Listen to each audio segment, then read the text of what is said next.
میں جب مدینہ طیبہ میں تھا نا، پہلی دفعہ جب گیا، آپ کو پتہ ہے جب بندہ پہلی دفعہ جاتا ہے تو پہلے جب نہ گیا ہو نا تو پہلے بندے کو ترستا ہے یار، ترس ہوتی ہے کہ ہم جائیں وہاں پہ، اور جب ایک بار دیکھ کے آتا ہے پھر دوبارہ جانے کے لیے تڑپتا ہے۔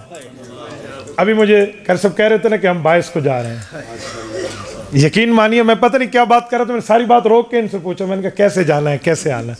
مدینہ ہے نا یار، کہتے نا آنے والوں یہ تو بتاؤ شہر مدینہ کیسا ہے۔ حضرت لاہوری رحمت اللہ علیہ کے سلسلے کے بزرگ مجھے وہاں ملے، پہلی مرتبہ جب میں گیا، سننا والا واقعہ ہے مسلمانوں، میں بات پوری کر رہا ہوں، توجہ رکھنا۔ آنے دے بچے کو، آنے دے، آ جاؤ بیٹا، پتہ نہیں کوئی میرے متعلقہ چیز ہونی ہے، چلو بسم اللہ۔ وہ مجھے ملے اور مجھے فرمان لگے مفتی صاحب آپ روضہ پاک پہ سلام پڑھنے تو جائیں گے؟ ابھی ہم ہوٹل میں آئے تھے تو میں نے کہا جی ہاں۔ کہتے ہیں ہم اکٹھے جائیں گے، میں نے کہا جی بہت اچھی بات ہے۔ کہتے ہیں ایک بات بھی عرض کرنی ہے آپ کو کہ ہمارا خاندان حضرت لاہوری کا یا مدینہ طیبہ کا میزبان تھا۔ حضرت لاہوری جب تشریف لائے تھے انہوں نے روزہ نبوی پہ حاضری کی اپنی ایک عادت بتائی تھی کہ وہ آپ کو بتانی ہے، اس کے بعد ہم روزہ پہ سلام پڑھیں گے۔ میں نے کہا جی بہت اچھا، بتائیے۔ انہوں نے کہا آپ جو روزہ پہ جائیں گے کیا کریں گے وہاں پہ؟ تو میں نے پوری ترتیب عرض کی جو ہم نے شریعت میں پڑھا ہے کہ روزہ پاک پہ جو بندہ جائے تو کسی کے گھر خالی ہاتھ نہ جائے، درود پاک کا تحفہ لے جائے، قرآن کریم پڑھ کے حضور پاک کی خدمت میں لے جائے، حضرات شیخین کے پاس لے جائے، جن دوستوں نے سلام دیے ہوں وہ پہنچائے۔ تو میں نے ساری اور استشفاء کرے رسالت مآب کی خدمت میں پوری بات پیش کی۔ انہوں نے کہا ٹھیک ہے، سب پہ ٹھیک کر دے۔ کہا ایک چیز رہ گئی۔ کہا میں نے کہا کیا؟ میں نے بڑا سوچا، میرے پاس جواب نہیں تھا، سیدھی بات ہے، جتنا مجھے پتا تھا میں نے سنا دیا۔ مجھے کہنے لگے کہ حضرت لاہوری فرماتے تھے میرا ایک ذوق ہے۔ کہا وہ کیا ہے؟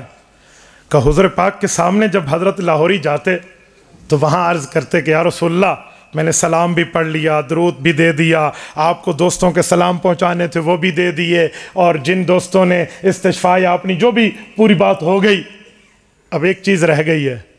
آپ نے اپنے چچا حضرت ابو طالب کو کہا تھا کہ اگر آپ میرے کان میں میرے چچا کلمہ پڑھ لیں تو میں اکیلا آپ کے ایمان کا گواہ قیامت میں کافی ہو جاؤں گا۔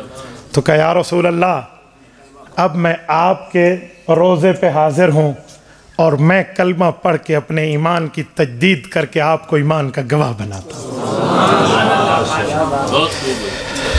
میرے جسم کے رونگٹے کھڑے ہو جاتے، اللہ کی قسم۔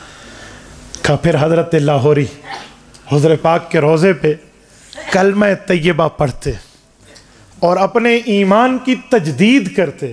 سنیں ایمان کی تجدید کر کے حضور پاک کی خدمت میں عرض کرتے یا رسول اللہ یہ جو میں سلام پڑھ رہا ہوں اور یہ جو میں کلمہ پڑھ رہا ہوں یہ آپ کو اپنے ایمان کا گواہ بنا رہا ہوں اور امانت آپ کے حوالے کر رہا ہوں۔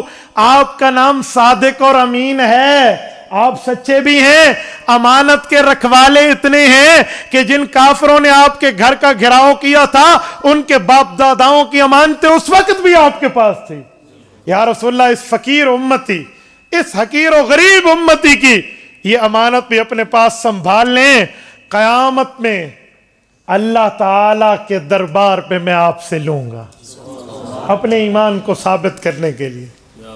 اللہ اکبر۔ اور پھر ایک جملہ حضرت لاہوری محبت عظمت صحابہ میں ڈوب کے فرماتے کہ ہمیں شریعت بتاتی ہے کم از کم شاہدان ہونے چاہیے، 2 مسلمان گواہ ہوں جو لین دین کے معاملے پہ گواہی دیں۔ تو کہا یہ نصاب بھی اس روزے میں پورا ہے۔ لاہوری فرماتے حضرت ابو بکر و عمر رضی اللہ عنہما آپ دونوں ہمارے اس معاہدے پہ گواہ ہو جائیں، کل قیامت میں دربار الہی میں آمد علی کے ایمان کا سوال ہوگا، میں حضور سے اپنے کلمے کے ایمان والی گواہی لے کر اگر دربار الہی میں پیش کروں گا آمد علی کو جنت جانے میں کوئی نہیں روک سکتا۔ کیا سعادت ہے۔ میں اسی لئے کہتا ہوں اللہ تعالیٰ بڑا کریم ہے، جسے چاہا در پہ بلا لیا، جسے چاہا اپنا بنا لیا، یہ بڑے کرم کے ہیں فیصلے، یہ بڑے نصیبوں کی بات ہے۔ اللہ ہم سب کو عطا فرمائے۔ تو روزہ پاک پر تو ایسی چیز ہوتی ہے۔